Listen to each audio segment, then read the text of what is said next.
बिस्मिल्लाहिर्रहमानिर्रहीम अस्सलाम वालेकुम एवरीवन। उम्मीद है कि आप सब खैरियत से होंगे। आज की वीडियो का टॉपिक है सिंटैग्मेटिक वर्सेस पैराडिग्मेटिक। ये दो टर्म्स आपने लिंग्विस्टिक्स के अंदर बहुत ज़्यादा सुनी होंगी और आज की इस वीडियो में हम इन दोनों टर्म को डिस्कस करेंगे। ये दोनों टर्म जो हैं ज़्यादातर मशहूर इस नाम से हैं कि सिंटैग्मेटिक रिलेशन ऑफ वर्ड्स या पैराडिग्मेटिक रिलेशन ऑफ वर्ड्स। ये दोनों टर्म दी थी फर्डिनेंड डिसॉशर ने स्ट्रक्चरलिज्म की थ्योरी के अंदर। 1974 के अंदर फर्डिनेंड डिसॉशर ने जब अपनी थ्योरी स्ट्रक्चरलिज्म को फर्दर एक्सप्लेन किया तो उन्होंने ये दो टर्म इंट्रोड्यूस कराई, सिंटैग्मेटिक रिलेशन और पैराडिग्मेटिक रिलेशन। और ये किससे रिलेटेड थी? ये सिग्निफायर से रिलेटेड थी। फर्डिनेंड डिसॉशर ने जब अपनी थ्योरी स्ट्रक्चरलिज्म दी थी तो उसमें उसने तीन चीज़ों का जिक्र किया था, साइन, सिग्निफायर और सिग्निफाइड। आज हम सिग्निफायर के रिलेशन को डिस्कस करेंगे। सिग्निफायर हमारे पास क्या होता है? वर्ड, कोई भी वर्ड जो हमारे पास मौजूद है वो एक सिग्निफायर है।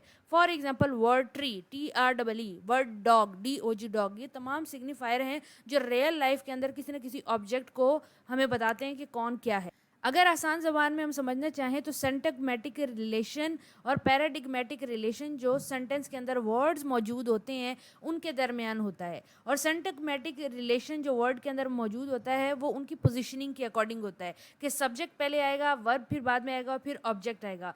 और पैराडिग्मेटिक रिलेशन जो सेंटेंस के अंदर वर्ड्स के बीच में मौजूद होता है वो उनकी सब्स्टिट्यूशन से कंसर्न रखता है। जैसे कि नाउन को नाउन रिप्लेस कर सकता है, वर्ब को वर्ब रिप्लेस कर सकता है और ऑब्जेक्ट को ऑब्जेक्ट रिप्लेस कर सकता है। इसकी डेफिनेशंस को देखेंगे ताकि इसको थॉरोली समझ सकें। तो syntagmatic relation refer to a relationship of a word that has with other words in a sentence that can came before और आफ्टर इट। अगर सेंटेंस के अंदर कोई भी जुमला लफ्ज़ मौजूद है तो उससे पहले कौन सा लफ्ज़ आएगा, उसके बाद कौन सा लफ्ज़ आएगा, ये तरतीब जो है हम सिंटैग्मेटिक रिलेशन के अंदर पढ़ते हैं। इसको हम कह सकते हैं कि ये ग्रामेटिकल प्लेस ऑफ वर्ड का ध्यान रखता है सेंटेंस के अंदर, कि पहले नाउन आए, फिर वर्ब आए, फिर ऑब्जेक्ट आए, इनके बीच में प्रपोजिशन आ सकता है, डिटरमाइनर आ सकता है, कंजक्शन आ सकता है।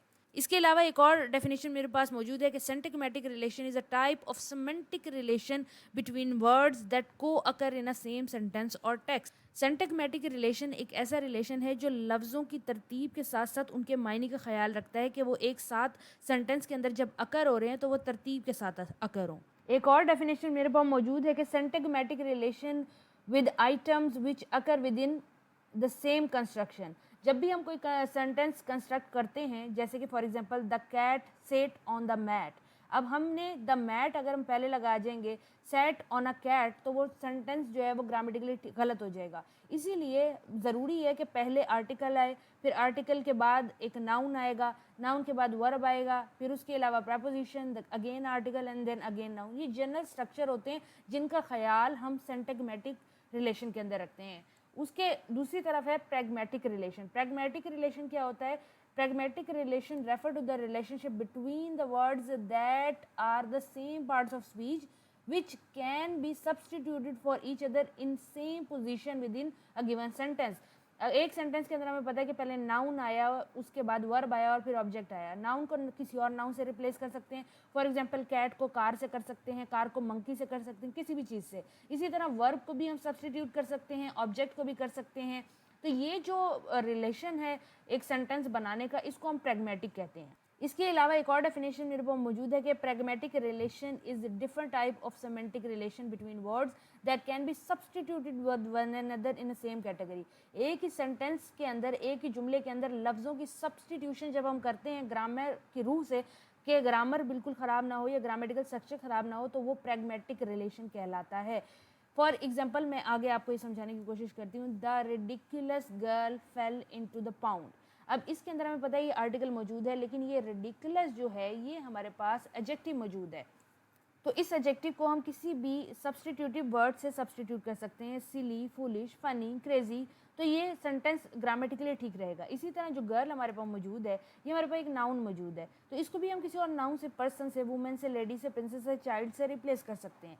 यानी कि इन वर्ड्स की सब्सटीट्यूशन को पैराडिग्मेटिक्स कहते हैं। और ये जो स्ट्रक्चर पहले आया हुआ है कि पहले आर्टिकल है, फिर हमारे पास एडजेक्टिव है, फिर उसके बाद हमारे पास नाउन है, फिर हमारे पास वर्ब है, फिर प्रपोजिशन है, फिर आर्टिकल है और फिर अगेन नाउन है। ये जो रिलेशन है इनका वर्ड्स का आपस के बीच में कि पहले ये आएगा, फिर ये आएगा, फिर ये आएगा, ये सिंटैग्मेटिक रिलेशन है। और अगर हम कोई वर्ड सब्सटीट्यूट करना चाहें, जैसे वर्ब को वर्ब से, नाउन को नाउन से, प्रोनाउन को प्रोनाउन से, तो हमारे पास ये प्रैग्मेटिक रिलेशन होता है। उम्मीद है कि आपको समझ आ गई होगी, लेकिन फर्दर मैं थोड़ा सा आपको एक्सप्लेन कर देती हूँ कुछ डेफिनेशंस के साथ, ताकि आपको फर्दर ये समझ आ जाए।